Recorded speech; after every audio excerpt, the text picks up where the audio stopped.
Hello everyone and welcome back to my YouTube channel.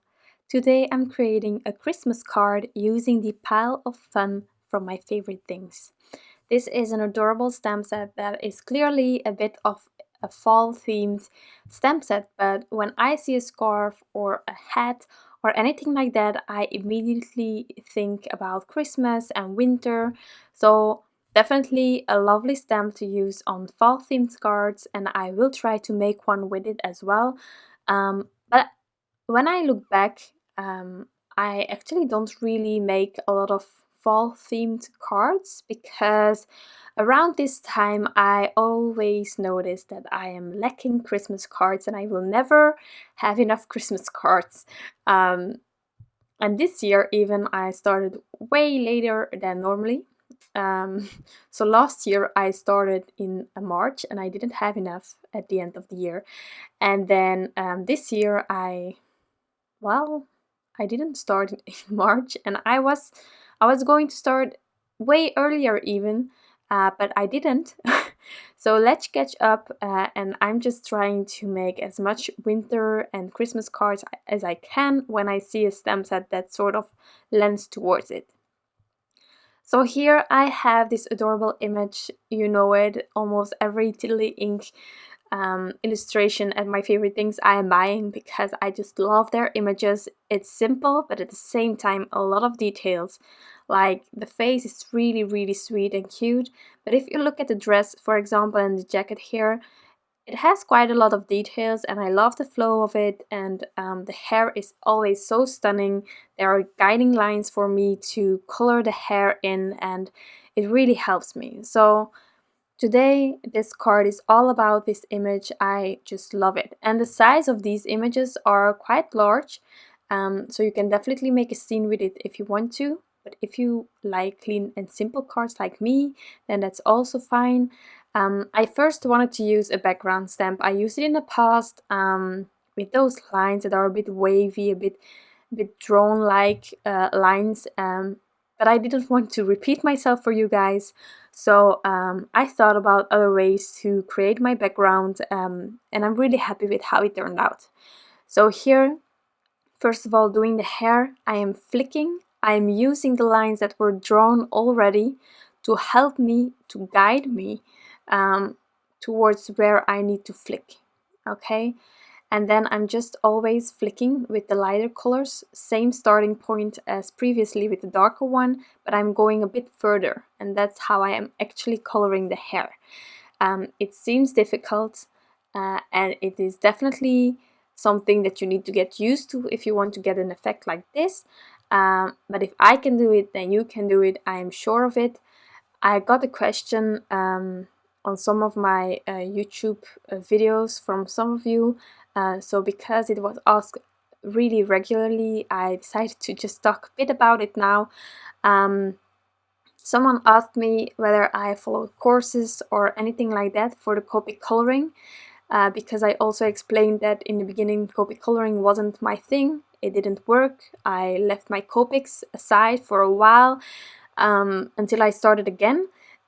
I didn't follow any courses. I don't know why, but somehow it seems like I don't have the time to really follow those courses. I think they can help, and there are a lot of courses that really explain step by step real-time coloring and all those things. But it's daunting for me to buy a course that takes 8 hours, and I know that it is because there is repetitive things in to get really to know your markers and stuff, and that's really great. But I don't know when I should watch it, so I didn't do that, although there are some courses that might interest me, like Sandy Elnox has some amazing backgrounds, and I'm not good in backgrounds with Copic, so that's something that I want to improve and that might help me. But at this specific moment and in the past years, I don't know when I have the time for it. Some of you also asked me how it can be that I'm coloring this many or making this many videos and all those things. I will tell you my secret, because I work full-time and this is my hobby. So what I do is I work full-time, so in the week I'm most of the time too tired to go behind my desk and color. So in weekends everything is devoted to making cards. I'm filming every card I'm making so that I always have a video. If I like the end result, then that's fixed. But then in weekdays, then I'm sitting on the couch and I'm editing all the videos while I'm watching TV. And then when I have a silent moment at the apartment here, then I start doing voiceovers. So during the week, I'm prepping all these videos for you, and in weekends, I'm really creating the cards. So that's how I currently do this, and it's a bit hectic, but you guys are amazing, and I get so much love from all of you that it's easy for me to keep going and doing this and having fun with it, you know? You guys are the reason why I have this many videos, because I get so much love, so much support, and I really, really appreciate it. And I hope somehow to be able to help you. But the coloring that I'm doing, it's all from seeing. It's from sort of experimenting also. So I watched a lot of YouTube. I always watch YouTube, it's crazy. While I'm crafting, I'm watching card makers. So I'm sort of crafting with them. They don't know it, but I'm doing that. I craft all the time with Nicole Spohr and Christina Warner and Laura Basson. She's one of my favorites. Katy Zilski. Also, I'm crafting with them. They are oblivious about it, but we are crafting buddies. That being said, again, if you want to follow courses, you definitely can. I think they can be really, really helpful if you have the time for them, and you want to get to know your markers. There are beginning courses and all those things, but I didn't follow them. Also experimenting, for example, here, I know, and you can see it in my first videos, I was really, my how do I say it? My shadowing was really subtle, I must say, and I just had that blend.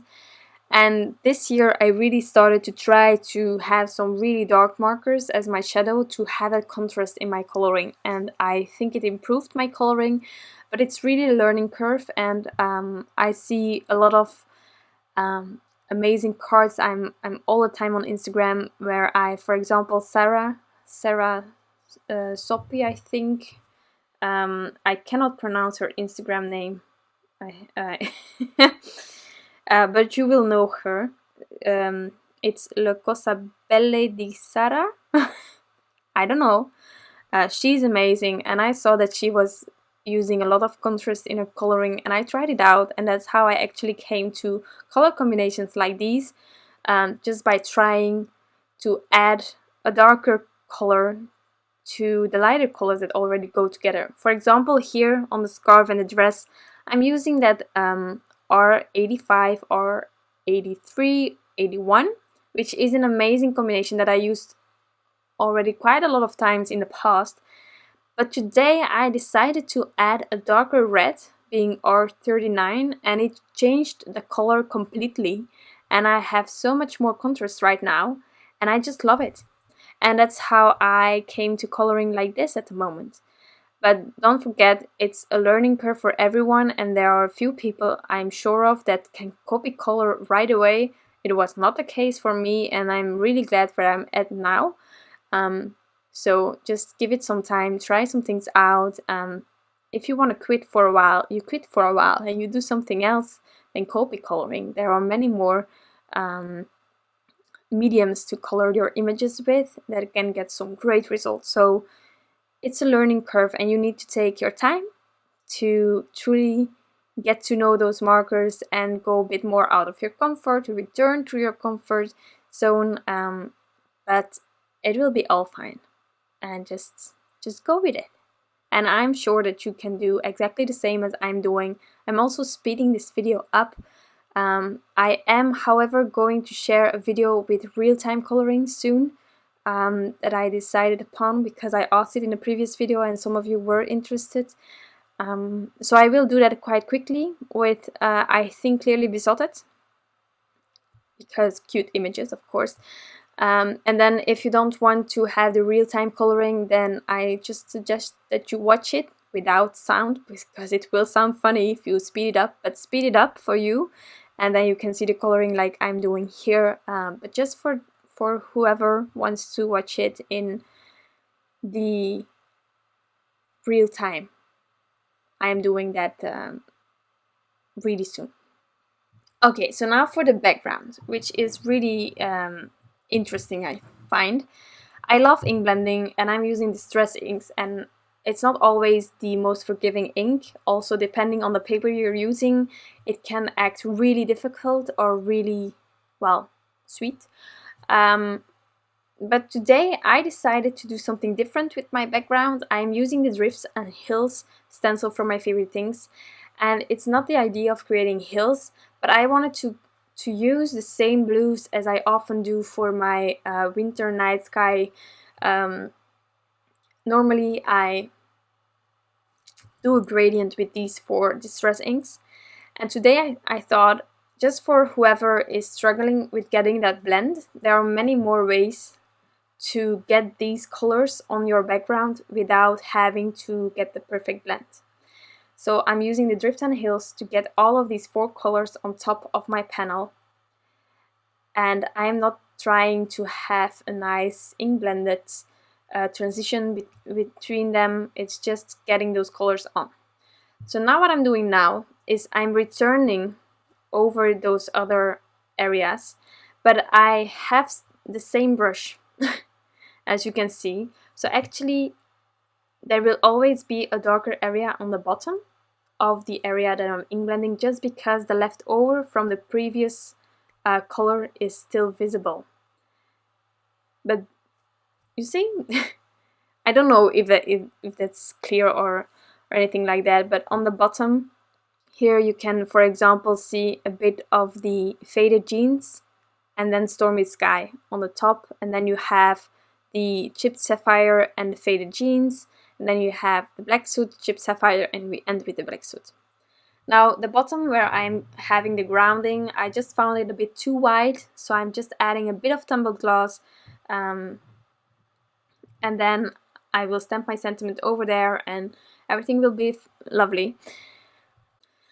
So I first thought of splattering some white gouache on top of my panel, and then I decided, no, this will be a winter card, so I can do gouache all over the image, all over the background.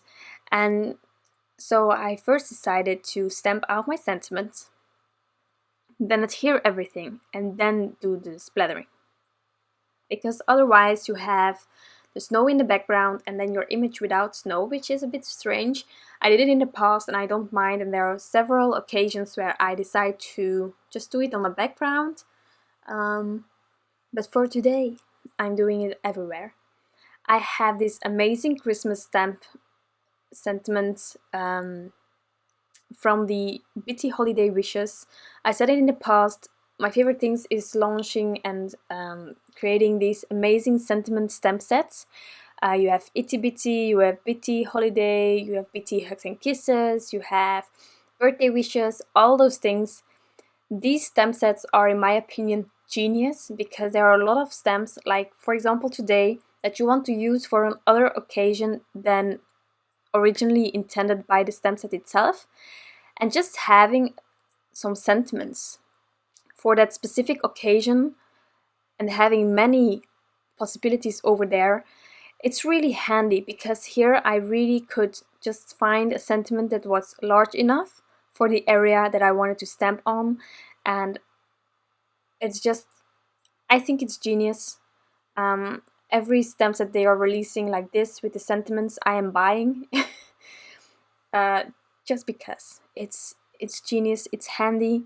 You don't have a sentiment for a birthday, you just take the Itty Birthday Wishes and you have tons of sentiments all of a sudden. So here you can see that I added those splatters all over. It's the white gouache from Winsor and Newton, and then I decided to just add some final details, being the Snowdrift sprinkles from Little Things from Lucy's Cards, and I'm just scattering it a bit over the panel. It wasn't easy, I fiddled quite a bit with placement, but once I was happy I could adhere it using some liquid glue. Also using my embellishment wand, which is really handy. I have one from Studio Katja. I have it for a while now. I got a question whether I had to replace the tip. So far I didn't. And I bought it, I think, a year and a half ago. I don't know, but it's still working.